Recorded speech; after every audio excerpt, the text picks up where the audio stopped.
Hello, my name is Matthew, and I finished reading The Magic Mountain by Thomas Mann. I finished it the evening of Thanksgiving, and this is the end of our read along of the book for this month. So, thank you for everyone who enjoyed and participated along and left comments and all of the great discussion. It's been great fun.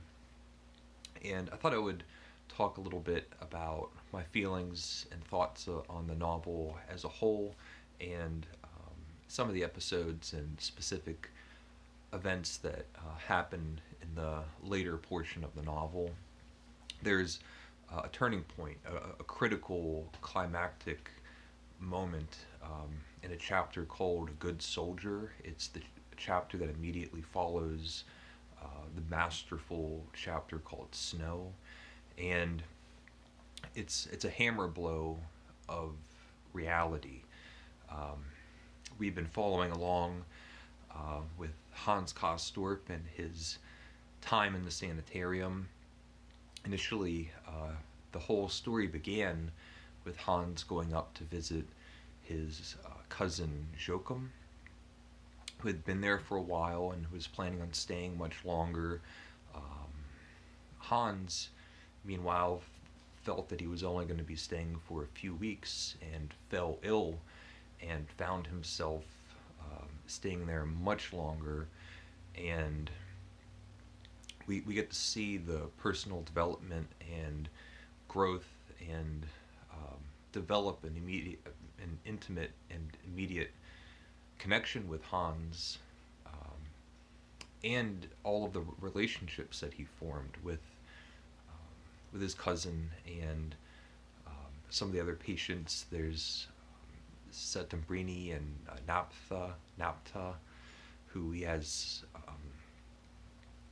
so many conversations and arguments about a whole world, a whole range of subjects and topics, from the arts and creativity and the sciences and medicine and politics and technologies and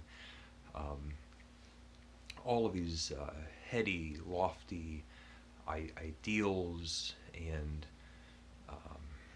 schools of thought.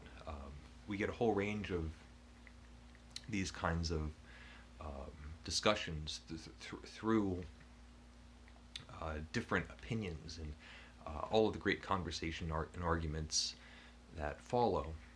But the critical moment, this hammer blow of reality, is that his cousin dies. In the chapter A Good Soldier, Joachim finally wants to leave. He wants to get out of the sanitarium and join the war effort. And against doctor's orders, he does leave the sanitarium. Hans makes an effort himself, but he needs to stay, and so his cousin leaves him. Now, our hero Hans is left behind all alone in the sanitarium while his cousin descends and has a military experience. And we hear about how he is doing, and initially and momentarily he's doing very well. We hear that he's quite successful and respected and doing a good job with his campaign and service. But it's inevitable. Joachim was never well. He was a sick man, and he must have known the consequences that he was putting himself in. And even still, he wanted to live his life, and that decision turns fatal while he is in one of these military campaigns. He is stricken with an ailment, and must return back to the sanitarium. And so we have this reversed scenario. So at the beginning of the novel, we have Joachim, the cousin, welcoming um, Hans to his stay, and now we have Hans welcoming his cousin back, and he's happy to see him. They're both happy to see each other, but things have become more serious. Hans now is really concerned and expresses a lot of care and worry for his cousin, who has a rapid decline, is visibly not looking well. His behavior is changing. He's having difficulty eating. He turns to softer and softer foods. He's not moving as much. People have to come to see him. And as a result, his treatments are also becoming more and more substantial. And finally, he's just not going to make it, and he dies. And from this point on in the novel, everything feels like a decline. Afterwards, one of the doctors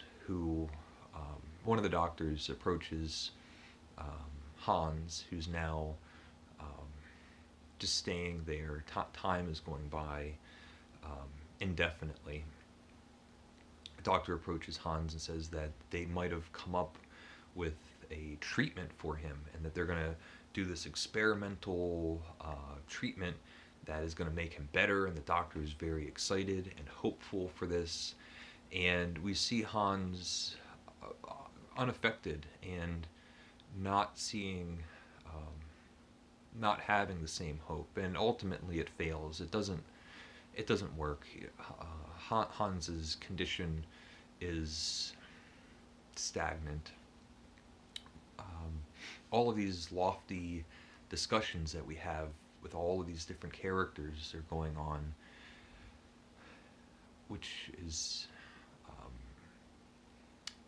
just as vibrant and even more heated and very interesting. But there's a disconnect, and we even get this moment where Hans, who is throwing himself and becoming interested in so many different things, I can't remember now, but somebody approaches him, and Hans has gotten into this habit of constantly playing solitaire, and in his mind he's having this really philosophical exercise, and somebody comes in and he's just playing solitaire over and over again, and saying, well, isn't it interesting? I won 3 games in a row, and then I lost 30 games in a row. And we can think about all of the odds and the probabilities of this game, and it's just so depressing that someone would sit day after day playing solitaire. Ultimately, the book ends where Hans is leaving. He's going to join. He leaves the sanitarium. He joins the war effort. This is the very end of the novel, and we're given no hope, no conclusion. We're pretty much told that there's an incredibly high likelihood that Hans is going to die in the war. He's just going to be another one of the thousands and thousands of people that die indiscriminately, and without grandeur or ribbons or badges or anything. Just a nameless soul. And Thomas Mann tells us this at the very beginning of the novel, early on in the novel, that Hans is average. He's just a plain, mediocre person. But that doesn't mean that he's not unique and special and an individual that has all of the life, all of the feelings of love and senses of humor and vices and flaws as anybody else. And it ends with this sorrowful but very realistic fate that in this story is a man going off to war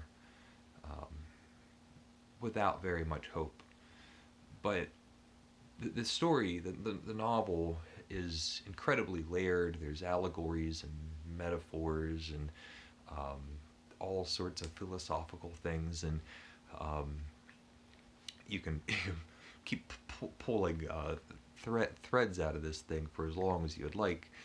And I often think at this point, when I think about the ending of the story, and I think about all the people that I've known, all the people that I've forgotten,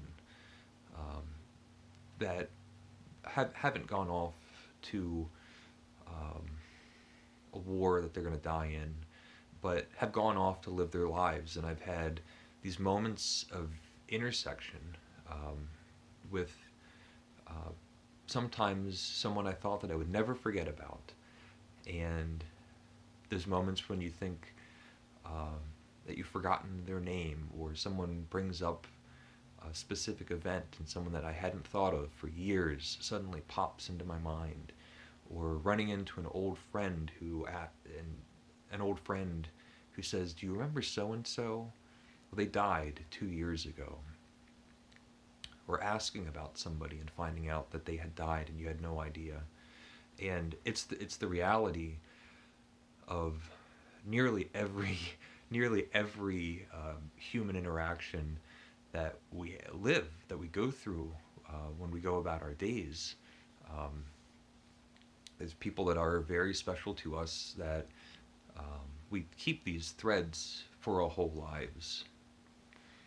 Many of them, these threads break or go off in their own directions. And I always have that connection when I think about read that portion of the book. Another thing that I wanted to mention is it's a very multi-layered novel, and one of many, but I do feel like there are two stories being told. We have the story of Hans going to the sanitarium, but we also have two other characters in the book that are present. They're present throughout the entire thing, but it's a secondary meta story, and that is the narrator, or the author, and the reader. And the author speaks directly to the reader, and there's a constant tug and pull of this relationship, that very strange relationship that we have as we go along. We have an author reminding us that he is telling us a story and asking us to be patient. And there's dotted throughout the whole book, we have these moments where Thomas Mann or this narrator asks us to keep coming along. There's moments where we completely stop the story that we're reading just to go over our relationship as an author or narrator and reader. He talks about how the passage of time changes and can be manipulated in a work of art, through a novel, through nonfiction as well, in music. Anytime that time is passing, you could have a piece of music that within the music 5 minutes pass, and it takes 5 minutes to go by. In a novel, you could have something that takes 5 minutes to read, and we learn the whole lifetime of a character. You could read a whole novel. You could read a 500-page novel that takes a whole month, or maybe a whole several months, and only a day passes. And so Thomas Mann is constantly being companionable, that it's taking a long time to tell this story, but there's a lot of story being told. I'll end there. Of course, there's a lot of other things to say, and there's been a lot of great discussions that have been had. I'll leave links to several people that have participated, other booktubers that were making videos.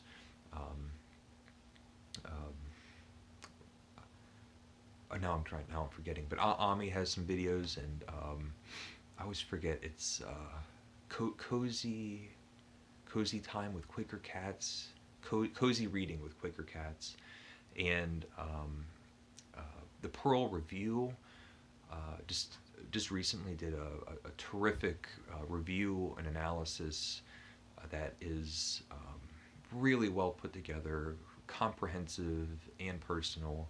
I believe her video was just a really happy coincidence, but it's fantastic.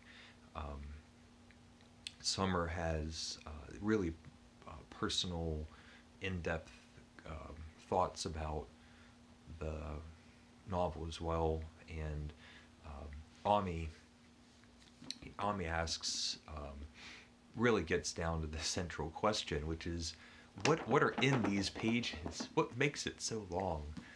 Just fantastic. So, and everybody that has been reading along and leaving comments and all the great discussions, it's been great fun. But this is the end of our Magic Mountain read along. It's the last stop, and we're moving along. If anybody is interested, next month, December, I'll be reading The Karamazov Brothers by Dostoevsky, and I'll be periodically making videos about that, so if you're interested in reading along, that should be great fun too. I'll end it there. So Magic Mountain by Thomas Mann. Leave a comment if you would like. Let me know your thoughts, what you think. And thank you for watching, and take care.